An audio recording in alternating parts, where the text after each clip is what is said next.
Before we end it, there's one great analogy about that and how a personality can change things. And not only change things with the people working for him, but the citizens of Chicago, and I might add the newspapers of Chicago.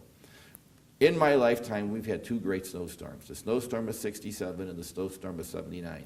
Both of them were mayoral election years. In 67, this city shut down. Shut down cold. But everyone knew Richard J. Daley was in charge. And people clearing the snow, there was no road rage. Men suddenly getting, oh my God, I can't go to work today because I'm overworked, or crashing in to the barriers because they were just overworked, because they or their boss would have to face Richard J. Daley. And that was something that none of them wanted to do. And the city just simply said, well, my God, he's doing the best he could. No one could do it better. Go 12 years later, poor Mike Bolandic, it ran him out of office. Yes, it did. The snowfall. And he said things that were silly, and he was a fine man and was a fine judge. He never should have been mayor. He just wasn't up to it. If things would have been going along smoothly and everything else, he'd have done a fine job, because he was a very bright man and a good man. The problem was, when things got tough, he buckled, and the newspapers clobbered him. Read the newspapers about 67, where they had people stranded and all that stuff. Not a discouraging word. That's the difference between the reputation, the personality of one mayor and the personality and reputation of another mayor. I think that tells an awful lot about the legacy of Richard J. Daley. You just had somebody there who became bigger in life, and now they're saying about his son, sort of the father figure for the city. Maybe we always ended with Mill Rakoff, who wrote that wonderful book, Don't Make No Waves, No Back, No Losers. We don't want nobody sent. And his third book would have been Don't Make Someone Who Could Unmake You, which would have been the best title of all, because that really explains Chicago. Don't make anyone who could unmake you.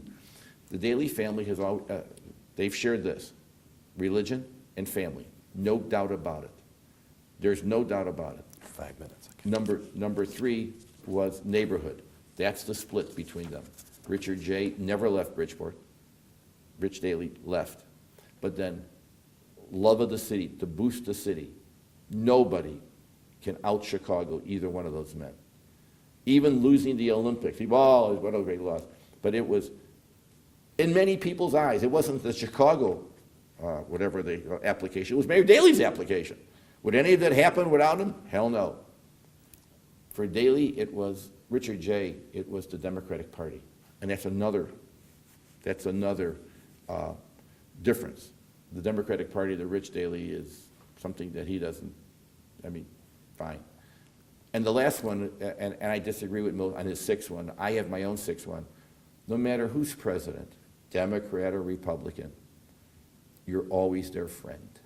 When Richard Nixon was having all his troubles and came to Chicago, there was Richard J. Daley meeting him at the airport.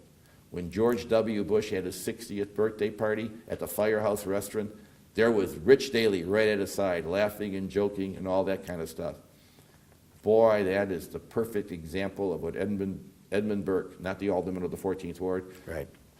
You don't have permanent friends or enemies, you just have permanent interests.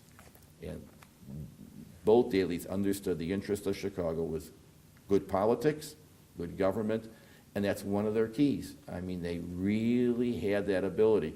So there was no gallivanting at night. You never had to worry about an Elliot Spitzer with either one of those guys. That just was not going to happen. And again, the notion of the family and the stability. Now, the city has changed in 55 years. Yes, 55 years, from when Richard J. first got elected. Even among those dreaded yuppies, the notion of stability, of someone who seemingly is in charge, whether it's good or whether it's bad, that's the person you go to. That just resonates with a lot of voters. And to be candid with you, I know it's Richard J., but we might as well, since it's the time, I think that would have made his Richard M. Elected to the 7th term in 2011 would have happened without much effort. No one could beat him. No, because what they represented. Was it always fair? Hell no.